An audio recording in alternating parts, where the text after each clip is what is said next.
Male virgin, how to be good at sex your first time. You have nothing to worry about if the clock is ticking down to the first time you engage in sexual activity. All you need to know is presented in this section. There aren't that many taboos for men, certainly not even close to as many as there are for women. However, it does appear that there is something of a taboo surrounding the topic of male virginity and the dialogue that surrounds it. Simply claiming to be a virgin is much beyond the limits of acceptability for the majority of guys, which presents something of a problem in this day and age.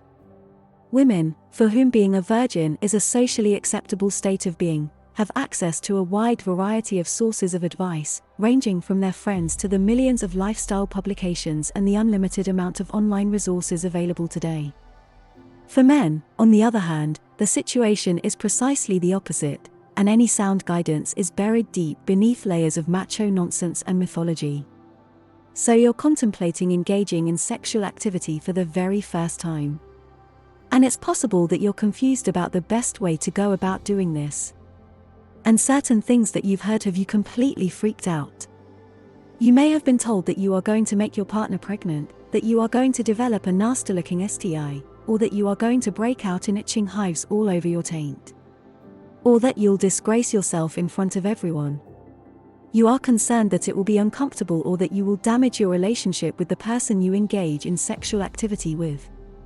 It is so understandable that you could be feeling a touch of trepidation about the prospect of losing your virginity. Because of this, in the following video, I will walk you through the important steps to having fantastic sex for the very first time, regardless of whether it is your very first time having sex or simply your very first time having sex with this particular partner. After finishing this article, you will know exactly what moves to do during sex to demonstrate to her that you are an experienced partner. Myths regarding sexuality presented here for the first time. I can't contain my enthusiasm for you. You are going to find out that having sexual encounters may be beneficial, and there is absolutely no reason to be afraid of them.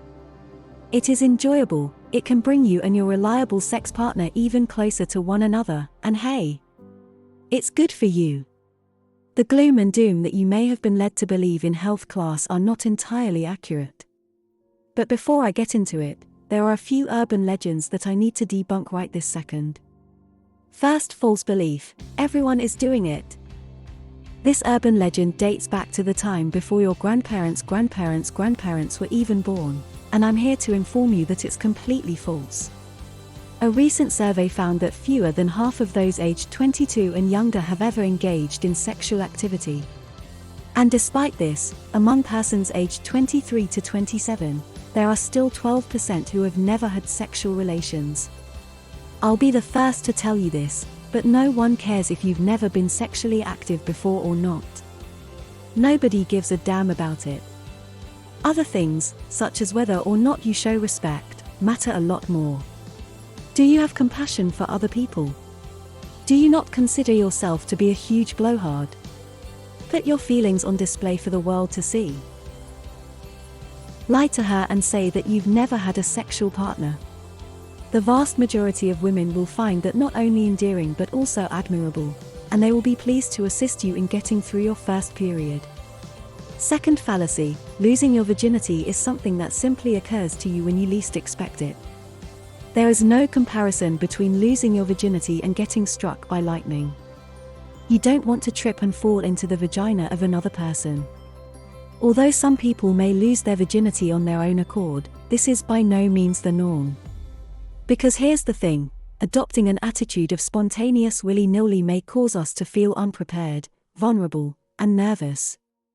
The reality is that you need to put some thought into how you will lose your virginity. If you are more prepared, you will have a higher level of self-confidence, which will make the experience that much more enjoyable. Now that we have that out of the way, let's get into how to be good at sex. Even if it's the very first time you get laid. It's not the be-all and end-all. This may appear to be an argument that is in direct opposition to another, but it is very valid.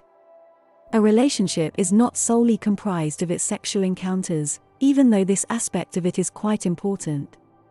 The woman with whom you are going to have sex likes you even though you are who you are. If things don't go as planned, she won't abandon you like a ton of bricks as soon as she realizes what's happened. And if this is the case, you are better off without her in your life. It makes no difference how big it is.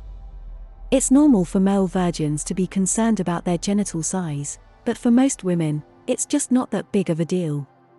Even if you are below average in some regard, there are a lot of other methods for you to make up for it. Have a conversation about it with your prospective sexual partner beforehand. Discuss the reasons why you are interested in having sex, the reasons why now would be the perfect moment to have sex, your aim for having sex with them, and what it means for you. Also, check for sexually transmitted infections at this second. If either of you has ever had sexual contact with another person, you run the risk of contracting a sexually transmitted infection, STI, and being unaware of it. This is true even if you are both virgins. There is absolutely no reason to be ashamed about this as it is very common. Nonetheless, you should still consult a medical professional just to be sure. Nobody is required to engage in activities that make them feel uneasy. Your significant other does not have the authority to force you to do anything against your will. And vice versa. Say so when you don't want to do anything if you don't want to. Speak up. Bear this in mind as well. The answer no given by your spouse is not an open invitation to continue pressing, begging, or badgering them. This is an example of compulsion, and it is a very dishonorable thing to do. Remember that it's possible for anyone, at any time, to alter their viewpoint. Even if you or your partner changes your mind while you are having sex, it is completely acceptable, and you are not required to continue having sex even though you are already doing so. You are never required to continue. Come prepared with condoms and other methods of birth control. Just make sure that you are prepared for anything that may come up so that nothing comes to an abrupt and awkward halt.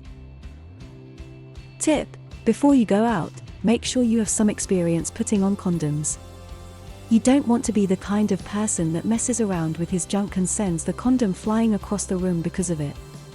Even better, try masturbating while wearing a condom to get used to the sensation so you won't be as startled the first time you engage in sexual activity with latex wrapped around your joystick.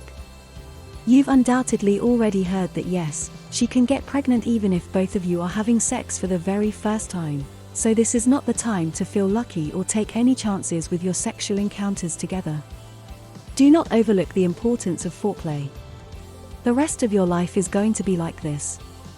To that end, please pay attention. Sexual foreplay is crucial. Oftentimes, females hear that their first time having sex will be painful. The good news is that it can be done without pain. In particular, if they are preheated. She will need more time to get aroused than you will. Think about getting down on one knee, stroking her hair, kissing her on the lips and the cleavage, rubbing your hands all over her, kissing her on the neck, and making out with her. As a result, she won't feel much discomfort at all if she is given something that would make her feel aroused and horny during sexual encounters. In general, women need some foreplay to get warmed up before they can dive headfirst into the act, and foreplay should ideally take longer than the act itself. Make sure you're sober. You'll remember it better, get better at it, and enjoy it more. Oh, and the penis is much more likely to do what you say. Performance issues. Don't be surprised if you find that you do. When it's your first time, it's normal to have problems like impotence and ejaculating before you should. But don't worry, these problems usually go away on their own after a few more things happen. You may only last 2 seconds. Or you might not be able to put it up at all. Sometimes, your penis acts like the singing, dancing frog and doesn't do what you want it to. This is normal, it happens all the time, and your dick isn't broken. When men are nervous, a lot of them do this. Just put everything away and try again another time. But if you try to have sex a lot and either can't last long enough or can't get it up, you need to read this guide. This is everything you need to get control of your erections and make them last exactly as long as you want during sex. If it's her first time, she won't have an orgasm on the first try. I'll be very impressed if she does. Also, look. Okay, orgasm is not even the point. Even though it won't be very bloody or painful the first time, it probably won't be a blast of pleasure either. She might just feel meh about it, to be honest. That's okay. The more you have sex with her, the more her body will get used to it and the better it will feel. Trust me, the first time you have sex doesn't set the tone for the rest of your sex life. And while we're talking about orgasms, you should never force yourself or your partner to have one.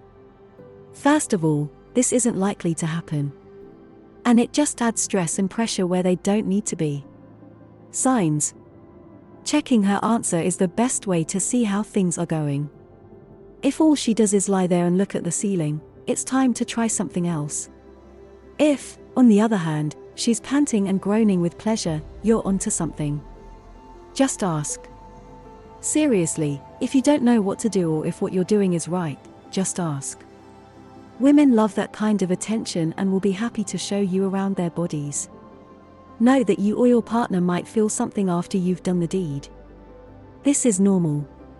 You might laugh, you might cry, you might feel sad, you might need a hug or some space. So be ready for whatever feelings come and keep an open mind. They won't last forever, after all. Bonding. Take a little time together afterward to cuddle up and talk. You can talk about your first time together and get rid of some of your doubts and worries. You might also get some ideas for how to do better the next time. If you're a guy with no sexual experience, don't worry about your first sexual encounters. With a little bit of knowledge, these times will be even more fun. This guide tells you what you need to know in a direct but tasteful way. This book tells you everything you need to know to make your encounters memorable, safe, and rewarding. It also gives you a modern, 360-degree view of tips and techniques in a way that makes them easy to remember. Before you take off your clothes, you should think about a few important things.